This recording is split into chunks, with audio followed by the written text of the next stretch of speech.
Bismillahirrahmanirrahim. Assalamualaikum warahmatullahi wabarakatuh. Alhamdulillahirabbil alamin wa bihi nasta'in ala umuri dunya waddin wa ala alihi wa sahbihi ajmain. Rabbi israh li sadri wa yassir li amri wahlul 'uqdatam min lisani yafqahu qawli. Allahumma sholli ala sayyidina Muhammad wa ala ali sayyidina Muhammad wa sallim taslima. Alhamdulillah, mari kita lanjut masih mengenai pembahasan dari buku Islamologi karya Maulana Muhammad Ali MA LLB, yang pada hari Sabtu siang ini insya Allah akan membahas tentang turunnya Al-Masih. Ada satu ramalan dalam hadis bahwa Al-Masih akan turun di kalangan umat Islam. Dalam kitab Bukhari, hadis itu berbunyi, bagaimanakah perasaan kamu jika Ibnu Maryam turun di kalangan kamu dan ia seorang imam dari golongan kamu, imamukum minkum. Hadis Imam Bukhari nomor 60 juz 49. Dalam kitab Muslim bukan disebut imamukum minkum, tetapi ammakum minkum. Tetapi ini sama artinya seperti tersebut dalam kitab Bukhari. Sedikit banyak ramalan ini menimbulkan salah paham bahwa yang akan datang di kalangan kaum muslimin ialah Al-Masih Isa ibnu Maryam. Adapun sebabnya ialah mereka tak memperhatikan sungguh-sungguh akan ajaran Al-Quran tentang Nabi terakhir. Karena jika mereka memperhatikan sungguh-sungguh, maka tak diperlukan lagi datangnya seorang Nabi sudah Nabi Muhammad SAW, baik Nabi lama maupun Nabi baru, sebagaimana diuraikan seterang-terangnya di dalam Al-Quran. Sebenarnya dengan munculnya Nabi lama sedikit banyak akan menjatuhkan ajaran Khatamun Nubuwah dan merongrong derajat Nabi dunia yang terakhir. Sama halnya jika yang muncul itu Nabi baru. Kata-kata yang termuat dalam ramalan itu adalah begitu terang hingga mustahil akan terjadi salah paham.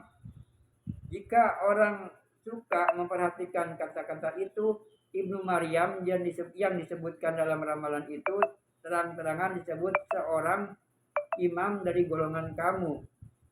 Oleh karena itu, yang dimaksud di sini bukanlah Nabi Isa yang berasal dari bangsa Israel.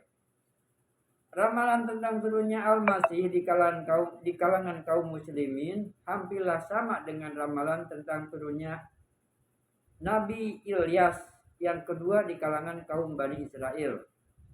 Sebenarnya keadaan Nabi Ilyas dan Nabi Isa mempunyai persamaan kejadian yang ajaib. Kitab Bible menerangkan tentang Nabi Ilyas seperti berikut. Maka demikianlah peri Elia naik ke surga dalam guru. Dalam terjemahan Injil belakang disebut dalam angin puting beliung. Kitab Raja-Raja 2 pasal 2 ayat 11. Berdasarkan ayat itu, kaum Yahudi percaya bahwa Nabi Ilyas masih hidup di langit. Lalu ada ramalan yang berbunyi, bahwasannya aku menyuruhkan kepadamu Elia, Nabi itu dahulu daripada datang dari Tuhan yang besar dan hebat itu. Kitab Maliaki pasal 4 ayat 5.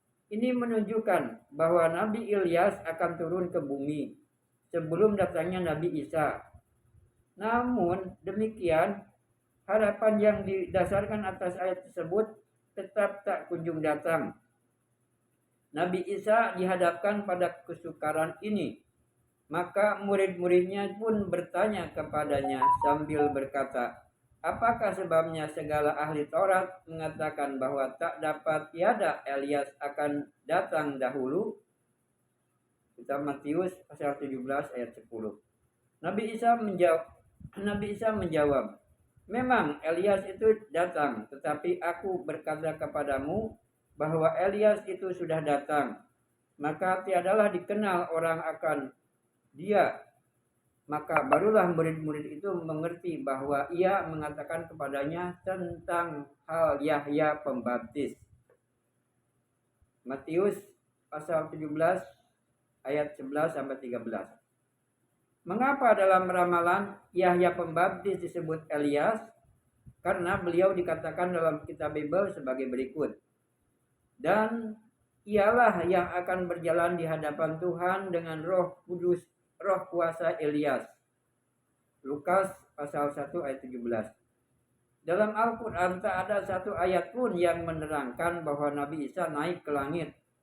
Sebaliknya Al-Quran menerangkan seterang-terangnya bahwa Nabi Isa wafat secara wajar.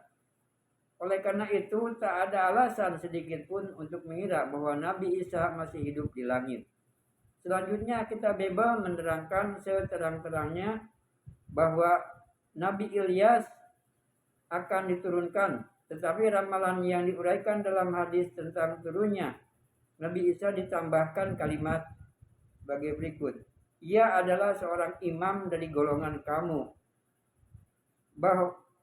Bahkan seandainya Nabi Isa masih hidup di langit dan kalimat yang kami kutip di atas tak membuat terangnya arti ramalan itu, maka analogi tentang turunnya Elias itu cukuplah untuk melenyapkan segala kesalahpahaman tentang turunnya Isa Al-Masih.